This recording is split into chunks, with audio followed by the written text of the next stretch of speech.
the game, a poll will show up. You only have until the timer runs out to comment your prediction with the hashtag SmartPowersMPLS12. One lucky commenter who guesses correctly will win a redeemable in-game code. So tandaan, keep an eye out for the poll. At ayan na nga ang unang laro ng best of 3 na to. It's AP Bren versus Onyx. Parehas sa purple. Magsa-start ang ating mga junglers. Pero mukhang may bahagyang kalamangan si Kyle TZ as we head on to a short pause. Purple ang simula ng ating mga junglers. Ibig sabihin ba nito ay magkikita sila sa Lito Wanderer? I mean, Lito Wanderer is a choice na pwede nilang kuha. Kalma lang, Friday pa lang naman. At babalik na nga tayo sa Land of Dawn. Buti nabanggit nyo kanina ang usapang glass cannon para kay Nets. Ang dami nga niyang tools dito no, para protektahan ang kanyang sarili. Meron ka pang cult altar at ang daming taga-crowd control para sa kanya. Pero ayun na nga, pag nahanap ng AP Bren si Nets, parang ang laking dagok sa damage nila sa late game. Okay naman, as much as possible kasi papigilan mo yung, yung gold laner eh. Which is the reason why na-sprint din siya at this point. Quantum Charge ang kanyang gagamitin together with that sprint para mas mabilis siyang makatakas in certain situations after landing yung kanyang mga ultimates. And also Tenacity para medyo mabuhay siya ng mas matagal in terms of the early game. Sobrang beneficial niyan sa mga umpisa minuto ng ating laro. Both Agility and Wilderness Blessing ang gagamitin dito ng roamers and mid laners ng parehas na teams. Pero Impure Rage naman ang hahawakan dito ni Few para mas maging makati din siya. Gaya ngayon, lalo na nagsisimula sila ng laban. Grabe na agad. Mainit agad para sabay agad yung bitaw na lahat, pati retribution ginamit. Yung sinasabi natin may snowball factor kasi yung dalawang teams natin. So kung pwedeng initiate retreat muna, alis muna. Huwag talaga munang pilitin kung hindi talaga kaya. And right now, mukhang nagse-set up lamang ang dalawang kupunan para sa first turtle of the game. Pero nag-decide si Ryzen at Kyle TZ na simulan na natin to ng maaga. Kailangan na nating ma-face check agad kung ano nga ba talaga ang damage nating dalawa. Pero take note, nakita natin merong flicker na nagamit si Perxiva. So hindi yata natin masyado makikita yung biglaang pag-setup play. So focus lang muna doon sa may top lane. At si Gem ang fino-force nila na mawala doon sa initial na team fight. At tignan mo to, no? Mas nauna pang magkaroon ng cult altar ang side ng AP Bren at tignan natin kung lalaban ba ang Onyx for this turtle. Okay, meron ng Black Dragon Force, si Flap TC. At ito nga sinasabi natin, Robert Ducky. Pero nga lang, yung turtle pa lang kanilang gustong kuhanin. Kyle TC would secure. Habang dito naman sa side ng Onyx ay makamatay na nga. Si Perxiva, hapuli pa dito si Gem. Unti-unting mababawasan pero not enough damage pa para sa side ng AP Bren. Malinis na pag-take mula sa AP Bren na una sa pwesto. Ang ganda ng Black Dragon. Parang mali pa ata ang naging desisyon ng Onyx na mag-contest sa first turtle na yun. Priority ni Flap TC noong mga pagkakataon na yun was to bring or put Ryzen in not a very good position. Ginamit niya yung Petrify niya, ginamit niya rin yung Black Dragon form, landing towards Ryzen para hindi na siya makadash palapit doon sa turtle, which gave AP Bren a free turtle take para mas lalong mapaungos yung kanilang early game scaling while also dealing the first blood of the game. Kasi hindi basta-basta yung nakuha nila, si Perxiva din. And tama yung nabanggit ni Shuntel from a while ago, na una pang magkaroon ng cult altar yung side ng AP Bren bago mag-level 4 si Super Friends. Dapat sana may ultimate na siya noon. Kaya team fight really on the side of AP Bren on that one. At dahil nga nakakuha pa ng kill dito si Flap TZ, mapapabilis ang pagkuha niya sa isa sa mga paborito kong item sa XP, which is the Fury Hammer, na talaga namang magpapadalas na ay magpapalaki ng kanyang damage. True. But this is a 2v1. Nako po, merong kasama pa nga dito si Gem, pero nandito na nga ang Heart Guard para kay Flap TZ. Enough ba ang damage? Pero ulit, pero yun nga lang makukuha si Flap TZ sa may top lane at take note na gamit na rin ang kanyang Petrified during that moment. Ang hirap talagang iwasan ng Appraiser's Wrath na nagmumula dito kay Ryzen. Ito yung mga skill na alam mong masakit kapag gitna pero hindi mo ina-expect na ganun pa rin pala kasakit kahit na medyo tagilid. Yung buwelo yung buwelo mismo ay talagang napakasakit. And this time around, AP Bren pa rin ang may hawak ng kalamangan, a 1K gold lead. 20 seconds bago lumabas ang ating pangalawang turtle. Pero mukhang tahimik, matiwasay ang buhay sa gold lane. Kalmado pa sila. Hindi pa sila masyado nagpapanik at this point. Kasi hindi mo naman talaga kailangan eh. All you need to do is to just get a bunch of items. Pero ngayon sa may middle lane natin. Ito yung mga hindi kalmado kasi medyo mga brusko yung mga heroes nila eh. Tapos meron pang mga poke special na mga heroes as well. So somehow, sasabihin natin ang Battle of Black and Yellow ay medyo kalmado pa. Nangalagay na to dahil talagang objectives pa lang kanilang pinupuntahan. Ito na naman ang sinasabi nating Black Dragon form para kay Flap TZ. Pero sa baba! At Super Mark with a kill. Habang yung turtle natin mapupunta pa rin dito kay Candice. Napakagandang cold out na ginamit nila. Meron pang hard card para kay Ogwen. At Perxiva, ang kanyang makukuha si Gem Halos wala rin buhay. Oh no! Konti na lang! Pero buhay pa rin. Pero si Ryzen pala, ang kanya makukuha sa 2 at 3 patay para sa ng Onyx. Malinis na naman na execution mula sa AP Bren at dahil dyan 3,000 na kalamangan with a Petrify as well. Super Prince, ang layo naman ng kanyang paghila dito kay Flap. Pero Torre, objective, kills, lahat sa AP Bren. AP Bren winning in all parts of the map. May solo kill tayo na nakita kanina mula kay Super Marco na nagsimula ng teamfight. And then, after that, Black Dragon form na naman na binitawan ni Flap TZ kahit siya yung nawala sa pagkakataon bago magsimula or bago mag-spawn yung turtle. Na-redeem naman niya yung kanyang sarili, which made Onyx Philippines commit their cult altar. At pagkatapos nun, it was up to Kyle TZ na kamitin yung kanyang decimation. Kaya naman ngayon, yung snowball na binabanggit natin kanina pa, it's really leaning towards the side of AP Bren. Killing spree ang kanyang emblem with a 1-0-2 KDA. Man, tignan mo naman, Super Marco right now already with his first item papunta pang endless battle.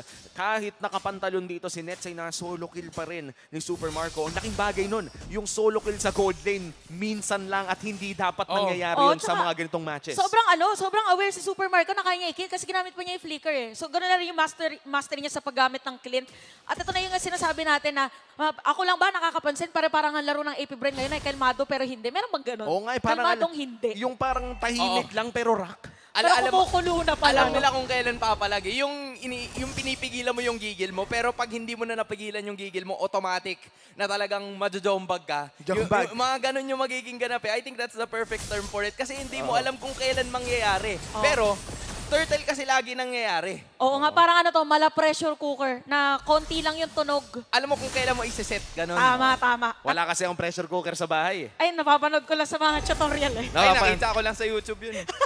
Dekalan lang kasi kami pero mukhang niluluto na ng AP Bren ang turtle na to at kailangan nang ibigay ito ng Onyx sa may bandang ibaba. Kakainin naman nila dito si Ogwen at mukhang makakatore din sila. It's a turtle for a kill and a possible turret sa may bandang ibaba. Isang magandang trade para sa Onyx. At least gumagawa sila ng play ngayon para somehow ay mapantay yung mga objective na nakukuha dito ng AP Bren against them. Pero parang merong gusto ding gawing play ang AP Bren. Pero sabi na natin, kalmadong aggressive. Kalmadong aggressive. Kumbaga, yung mga tahimik. Tapos sa simula. Ako'y tahimik lang sa... Tama. Sakto, MPL collaboration. Tama. Shout out Mami Oni. Kung nanonood ka man. Alam mo na kung ano yung ganap. Baka yan na naman yung sunod na challenge na ipasok mo sa cast mo.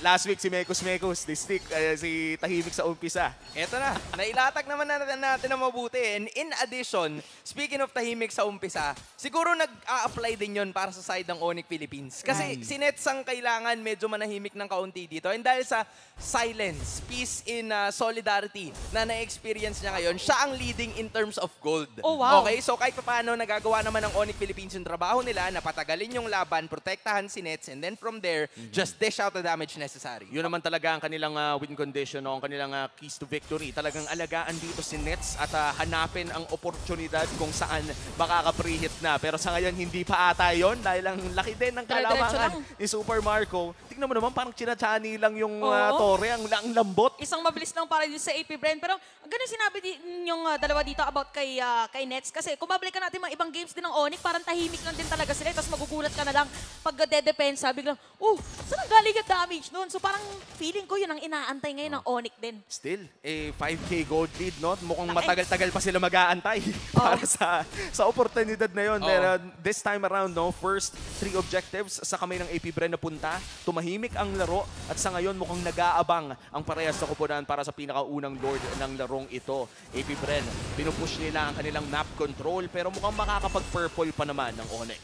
Ang isa sa mga inaabangan ng side ng Onyx Philippines ay yung isang pagkakamali, di ba? Umisa ka lang. Yun lang ang hinihintay ng side ng Sonics para makabawi sila. But again, AP Bren, sobrang linis ng kanilang nagiging application dito. Yes, may 2 deaths na silang naibigay sa side ng Onyx, pero it goes into the hands of Flap TZ and Ogwen, which by the way, sobrang willing sila na ibigay yung sarili nila because objectives na pupunta lahat sa AP Bren. First Lord ay napunta na rin sa kamay ng AP Bren. So far, malinis ang lahat ng objectives na nakuha ng AP Bren. Isang contest lamang ang nakita natin. Ang pinakaunang turtle pa, hindi pa naging okay para sa Onyx. Alam mo, outright clean talaga ang play dito ng AP Bren. Clean na clean kasi parang na-timingan nila kasi after na nakuhanin yung Lord, pansinin nyo yung minion wave, nasa top din.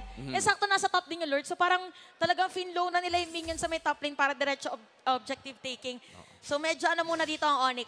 Kailangan nilang depensahan. This is just a first Lord, so madali lang para sa kanila. Medyo ano lang, pagdating sa wave clear pala. Oo, ito, wave clear nila. Tsaka parang kapag natalo ko talaga sa RSG, tandaan natin, AP Bren, natalo sa RSG last week 0-2, parang yung fundamentals nag-carry over no? Oo. Naging napakalinis ng kanilang laro. This time around, isang tore na naman na mapupunta sa kamay ng AP Bren.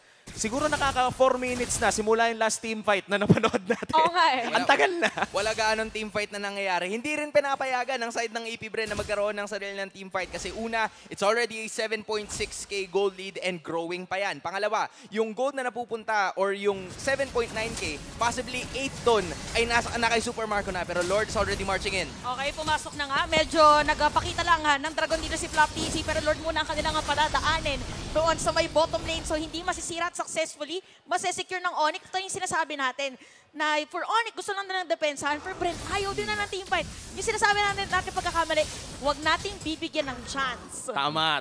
At kahit sino Enough naman, is no? enough. Pagka Dragon na ni Flop TZ nagpakita, matatakot ka talaga. Nakakatakot. Kanina pa yan, may Unang Angela pa turtle yan. lang eh. 3 beses niya na pinaita yung Dragon niya in this matchup. Ganun siya kalupit sa laban na to. Kasi sobrang tindi ng initiation. Siya talaga yung nagsisimula ng laban. Oo. Bago mag-riot, yun yung signal eh. Sige, Flop TC, i-dragon mo na. Tapos saka tayo magsisimula ng laban, alright. Bago Tapos pa is, yung range pa ni Super Marco, no, imagine mo, lumalango yung Dragon. Tapos yung marksman mo ng Popok, kung titignan nyo yung nangyari kanina doon, hindi pa nga nakakapoise yung Irritail. Kalahati na yung buhay niya. oo nga, parang ramdam mo na agad. Parang malastorya nila Bakunawa. Wow, Ano yan? sino yun? Sino yun? Yung mga, sa, basta sa... Philippine mythology. Philippine mythology. Tama. Nagkukunwari lang kaming hindi Testing namin. lang. Testing lang. Kaya The guys- moon-eating dragon. Yan. Oo. Parang ganun. Parang ang hirap na panakita ka ng moon-eating dragon. Oo. Sabi, ba't mo ko kainin? Hindi Ba't mo naman ako kakainin? moon. Oo, Sabi hindi naman nila ako ba moon. daw kaya nagkaroon ng crescent moon dahil Kinaga. Kinaga. Totoo yun. Kinaga. Search nyo ngayon. Bakunawa sa Google. Makikita nyo. After ng game, para hindi tayo mabawasan ng Para viewers. hindi tayo tama. Dala mo na kayo. Isipin mo, parang kung yung M5 dito sa Pilipinas, paano kaya kung magkaroon tayo ng Bahunawa skin? Baka Ay, oo lang nga, no. naman. Baka naman. Baka lang naman. Pero tingnan natin dahil Lord ngayon, sinisimulan na ng AP Bren at napakalayo ng Onyx mula sa Lord Pit. Kaya mukhang ibibigay na naman nila ang Lord na to. And this is a Luminous Lord, Oo, parang uunti-untiin lang nila dito yung mga tore ng AP Bren, yung pinaka-kanilang strategy. Pero yeah, AP Bren, makakakuha ng Lord. That is gonna be the second Lord para sa ating laban. At tila ba'y parang ayaw talaga ng mga teams natin yung Lumaban. magkakitaan. 7 minutes na. Ang katanungan ay kung papaabutin ba tayo ng dapit hapon o ng takip silim. Wow. Kasi yun ang late time ng ng English, 'di ba? Na kailangan Tama, paabutin mo tama. ng Ang galing. midnight.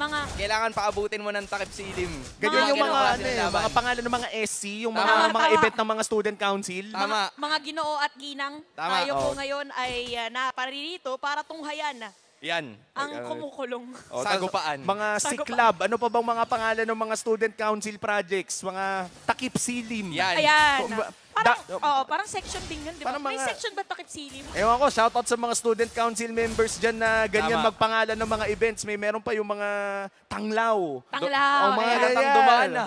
Siyempre, lahat tayo napadaan dyan, pero Kamunti ka kamuntikan na. lang. Si Percy ba? Yan, nababangga na. Medyo masakit pero yung nga lang mga bottom lane na inhibitor turret ay masira nito ng AV Brent. Ano naman sinasabi natin? Yung sa Bakunawa tsaka yung Philippine mythology. Pero papasok nga lang dito sa may ilalim ng Lap. tore. Meron pa Ulo. petrify si Net sa kanyang target. Ginamit na dito ang Nether Realm at sabi din ng Onyx na ito na ang panahon namin para dumipetsa pero parang kulang pa yata ka ng damage. Kaya makakasira ulit ng isang tore ang AV Brent sa may taas naman. Ito na ata ang pinaka-pacifist na laban na aking napanood. sa Tol, nakita mo yung wasiwas ni Flop na pagkagamit ng cult altar nung winasiwas niya yung dragon skin niya. Wala Nawala naman! yung cult altar! Pero ito yung sinasabi natin, napakagandang play. Meron pa Minoan Fury para kay Perxiva. Si Flop si dito, kanila makukuha. Ayan na, At ayan na. AP Bren, unti-unti na nila nakikita kung anong play ang gustong gawin ng Onyx. Grabe yung foreshadowing mo dun, Tol. Kakasabi mo pa lang ng wasiwas, biglang may nahanap na ang hidden gem at sa lahat pa ng pwedeng mahanap si Super Marco ba? Sasabihin ko nga lang kanina na mahihirapan siguro makahanap ng paraan dito si Gem na hanapin si Super Marco kasi ang dami niyang kailangan pagdaanan. Una, yung Dragon ni Flap TZ. Pangalawa, si Pew na kapag initiate din na ginamit niya yung Minowan's Fury, it's gonna be a problem. Pero Gem still finds a way. Gem always does it na every time na when you start counting them out na parang patapos na yung laban na hindi mo alam, ito na naman yun makakahanap sila. Isang pagkakamali lang and the way na nagsisimula naman itong laban na to. It started with at least 9K gold lead. Ngayon, we're down to 5. Men, ayun nga yung kaninang sinasabi natin, no, tahimik lang talaga sa umpisa. Nakahanap sila ng tsansa at ang nahanap pa nila ay si Super Marco. Hindi na pwedeng maulit yon if you're AP friend. Sa lahat ng pwedeng mapitas, si Super Marco ang pinakabawal. Ito, makikita natin sa may replay kanina. Parang ano kasi, kung iisipin mo AP Bren, parang halos wala ng play. Bang! Ayun, Plinikeran. O, tas si Perxiva din. So maganda yung patong-patong na skills ng Onyx nung moment na yon. Sabi natin kanina, mala pressure cooker ang ating nakikitang play. So ngayon, unti-unti nang lumalambot yung sakto, may baka. Sakto. Sa lineup ng Onyx. So medyo ano na dito si Tenderize Perxiva. na. Tenderize na. So tingnan natin kung ready na sila mag-pulverize against AP Bren as we head on to the third lord of this game. Ito na yung mga Lord Hands natin makikita. Mga tagalang Lord Hands to. May mga, minsan nga maabot pa to ng mga 3 minuto, 4 na minuto. And sa ngayon, no, medyo sumisipol na ang pressure cooker. Dahil nag-iisa si Ryzen dito, katapat nga si Kyle TZ. Parehas naman ng level 15. Talagang retribated na lang ang kailangan nating panoorin. Hindi na nila ipapareset siya. Ito na yung Dragon. Tapos halos wala mang buhay si Super Friends. Kaninong sinong Naku, hindi niya nakita retribution si Nips. na magwawagi? Kaninong petrify ang matatali? Pero yun nga lang, kunti-unti na makukuha ito. Wow! At saktong-sakto naman, si Ryzen pa ang makakakuha nun. Diretso for the team fight. Si Pew merong poke, si Chen merong zone out. Pero Perks mo makukuha nila. Si Kyle nila pa rin. At Super Friends with that kill, palitan lang. Isang patay para sa na AP Friends. Pero unting hinahabol dito ang Onyx. Okay lang daw na sa inyong Lord. Pero sa amin ang kill as Ryzen's gonna be down. 1v4 scenario, pero ang Lord ay nasa kamay ng Onyx. AP Bren pa rin ang may hawak ng kalamangan at pwede na ata nilang tapusin ito. 15 seconds for Perxiva. Kailangan bumili ni Super Friends ng oras. Okay, wala na buhay. Saktong-sakto pa nga. It's gonna be a wipeout. At para sa unang laban, AP Bren will win. And that winning moment is brought to you by